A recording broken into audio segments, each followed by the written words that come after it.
Here we're looking at Michel-Ange Slotz. Slotz was the son of Sebastian Slotz. In 1724 and 1726, he won second place in the Prix de Rome competition, but nevertheless was sent to study at the Academy of France in Rome in 1728. Around 1740, Slotz received two important commissions.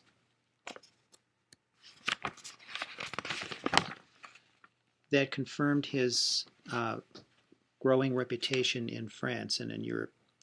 The first was the splendid funerary monument to Cardinal de la Tour d'Auvergne and Archbishop Montmorin, which is at the Vienne Cathedral. And this was finished in 1746. The monument was ordered by the Cardinal for himself and his predecessor in the see in Vienne. It is set against a wall and consists of a high pedestal surmounted by a black marble sarcophagus, upon which reclines the white marble effigy of Montmorin.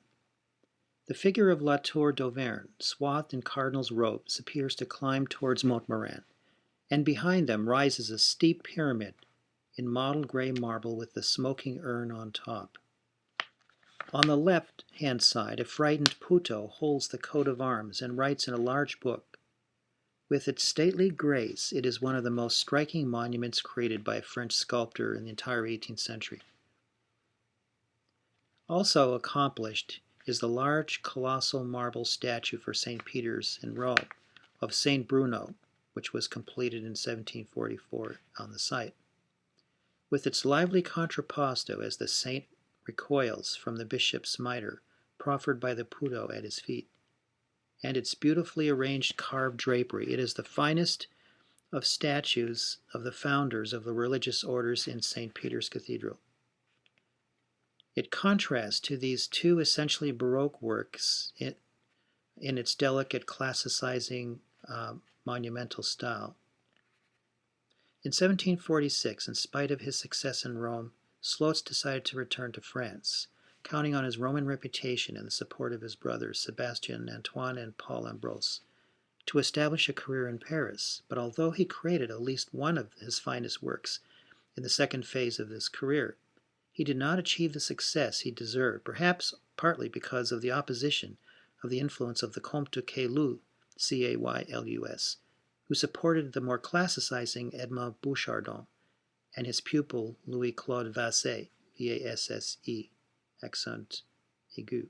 In 1749, Slotz was approved as a candidate for membership of the Royal Academy on his presentation of a model for a statue of friendship, which has never really been found. But he did not translate this into marble and was thus never a full member of the Academy. This splendid sculptural group was set up in the Cathedral of Saint Maurice in the town of Vienne in 1747. It was placed in the apse near the choir on the right side of the high altar. The cardinal appears walking up the steps with his hand held by his old mentor Armand de Montmorin, the previous archbishop, who has been brought back to life by the sculptor.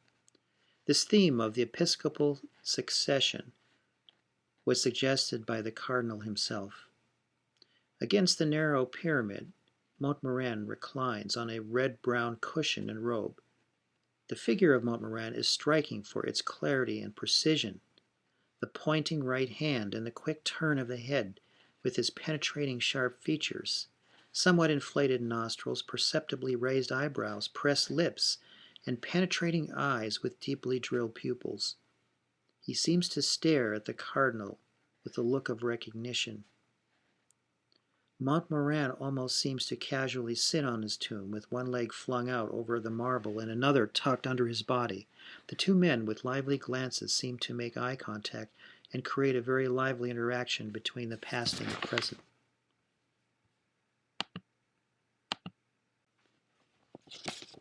We are now returning to English painting. We're looking at Joseph van Aken's An English Family at Tea from 1720, painting that's in the Tate Gallery in London. William Vaughan, the author of your textbook, describes this painting at the very beginning of Chapter 3 on Conversations. He says the family is taking tea with a visitor. The lady of the house sits in the center of her domain, dispensing cups of tea. Her husband leans on a chair above her, authoritative and protective. Children may be playing in the background, while the visitor, perhaps a parson or an officer, delivers a well-turned phrase, emphasized by the wave of his hand. End quote. This would be a typical picture of the second quarter of the 18th century, which shows an elegant social gathering that is perhaps made revealing through its details, accessories, gestures, and spaces. Vaughan reminds us that this is more like a wedding or school photograph of our times, more about aspirations than actualities. Clearly, an early example of a conversation piece can be seen here, a realistic representation of the ceremony of tea drinking around 1720 in England. The costumes and silver date this painting to the Queen Anne style. The sitters haven't been identified. The canvas was cut down a little on the left so that the left side was wider, and we'd see objects the left-handed figure is responding to, but we can't see now. A Bacchus figure, B-A-C-C-H-U-S, appearing in other Van Aken paintings was a standard prop. This picture was thought to be by William Hogarth until around 1936, when Ralph Edwards argued against that. A false inscription, which read WMH on the tea caddy, was removed during restoration in 1956. Here we see figures who are apparently posing for the artist, at least as they would like to be seen. Note how one of the latest arrivals has taken off his right hand glove as in a stance of good etiquette. This painting is by Philippe Mercier. It is called The Music Party, Frederick Prince of Wales and His Sisters. It dates from about 1733. It's in the National Trust in Cliveden, England. Born in Berlin, son of a French Huguenot tapestry worker, Mercier was employed by the Elector of Brandenburg. He trained in Berlin partly by Antoine Payne, P-E-S-N-E. Payne was a French-born court painter to Frederick I of Prussia from around 1711. Mercier traveled to France, where he became familiar with the style of Watteau. He settled in England about 1715, where he first painted for aristocrats at the royal court. When Frederick, Prince of Wales, arrived from Hanover in December 1728, he immediately commissioned Mercier, appointed as the prince's principal painter from 1729 to 36, and then the keeper of the library 1730 to 1738, for which he purchased pictures for the crown. He was made a member of St. Luke's Club 1726 to 1735. The crown prince in this painting is depicted in harmony with his sisters. They actually weren't really that close in life. It was painted. It was painters from Flanders and France who excelled in conversation pieces. We see this house, the royal house at Kew, K-E-W, in the background, where Prince Frederick held his own fashionable modern court in competition with that of his parents, George I.